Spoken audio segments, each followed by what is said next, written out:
But as far as we're aware, there are people in the office. We do have a letter to hand in, but I think we'll also be taking some photographs of the protest and ensuring that Louise sees that. I think all the MPs are acutely aware of the pressure that's on them, that we are the many, and that we are united in this call for a ceasefire and justice for the Palestinians. And I think they are watching closely right up to the last minute. I mean, I hope and I expect that most, if not all of you, have been writing, emailing or phoning your MPs right up to the last minute, whether your MP is Louise Haigh or one of the other Sheffield MPs.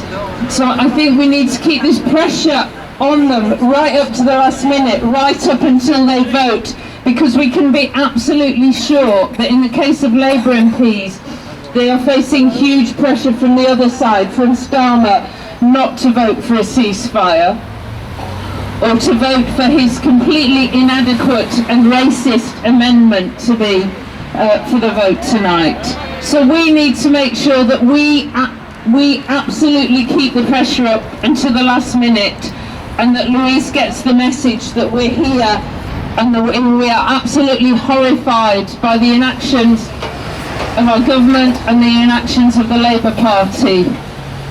It's too little, too late what they're doing today, but today we hope that they will vote for a ceasefire. Room now for debate or prevarication.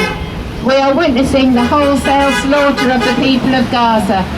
At the same time, pogroms are being perpetrated in the West Bank.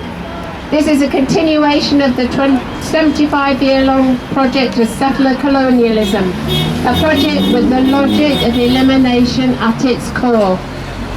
From its inception, Israel has pursued a policy of seizing as much Palestinian land as possible, with as few Palestinian people on that land as it can manage. Land theft, expulsion, persecution of the people of the land. This is Israel's modus operandi from the river to the sea from 1948 to today. And today, in the latest phase of this project of wiping Palestine off the map, we look towards Gaza, now widely acknowledged by experts as a textbook case of genocide. We also look at democratically elected people like you and parties like Labour in a state of moral paralysis, unable to call even for a ceasefire. You want a humanitarian pause? A pause rests on the premise of a resumption of the killing, which is totally inadequate response. We cannot forget Rishi Sunak saying to Netanyahu, "I hope you win," as he smiled for the cameras in Israel.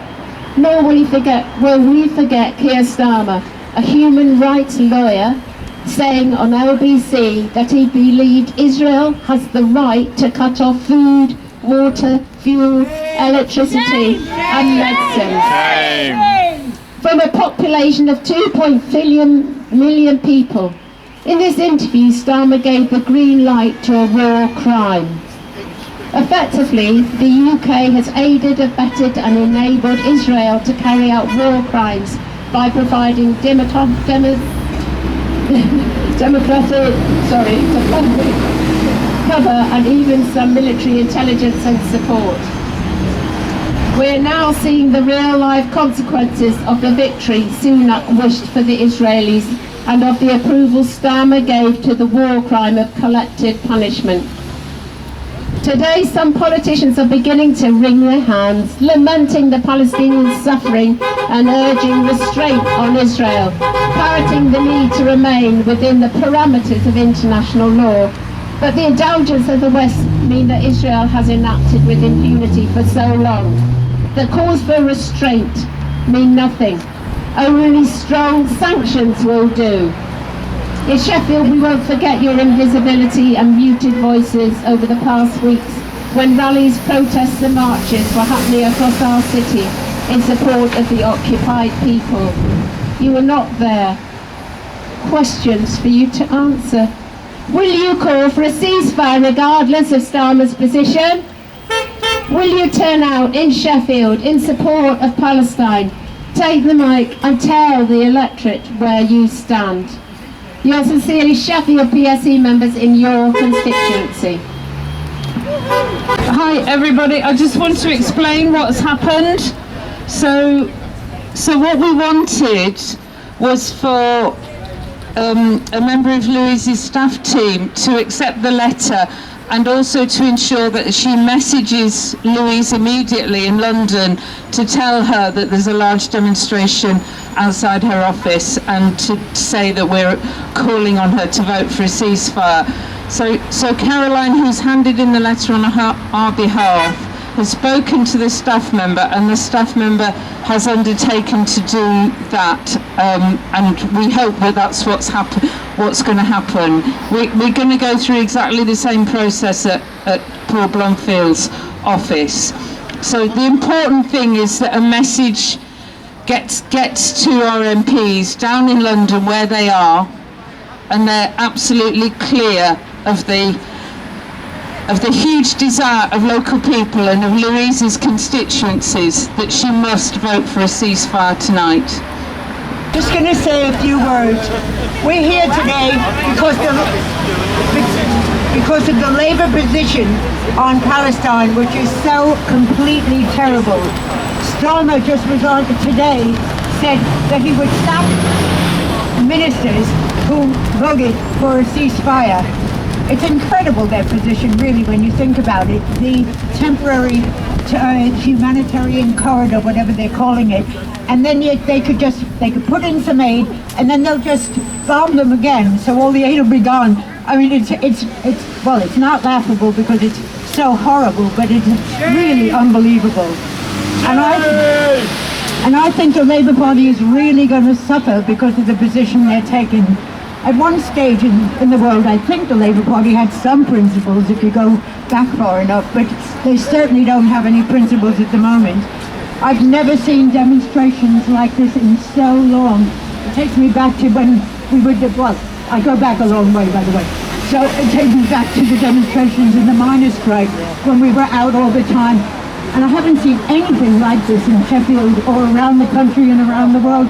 People are coming out day after day after day. There are so many events happening, so many marches. This was called on short notice, and we've got a good crowd here, and it's just amazing. And there's going to be another demonstration on Saturday, and people aren't saying, oh, I'm fed up with going to town every weekend.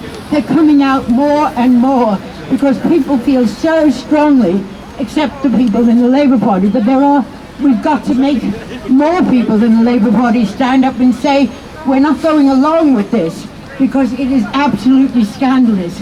The Labour Party keeps trying to say that saying anything, it has to do with anti-Semitism. They're just using that to disguise reactionary positions that they have. It has absolutely nothing to do with anti-Semitism, and we've got to keep saying that over and over again. So we just have to keep coming out and supporting Palestine. Ceasefire now! Ceasefire now! Ceasefire now! Ceasefire now! Ceasefire now! Ceasefire now! Ceasefire now! Ceasefire now! Ceasefire now! Ceasefire now! Ceasefire now! Occupation no more! 1678! Israel is a terrorist state! 1, 2, 3, 4! Occupation no more! 5, 6, 7, 8! Israel is a terrorist state! Free, free! Palestine! Free, free! Palestine! Free, free! Palestine! Free, free! Palestine! Ceasefire now! Ceasefire now! Ceasefire now! Ceasefire now! Ceasefire now! Occupation no more! Israel is a terrorist state! Oh, there you go. I said they're taking the first. Occupation no more! 5, 6, 7, 8! Israel is a terrorist state! Watch Watch the barbecue! Free!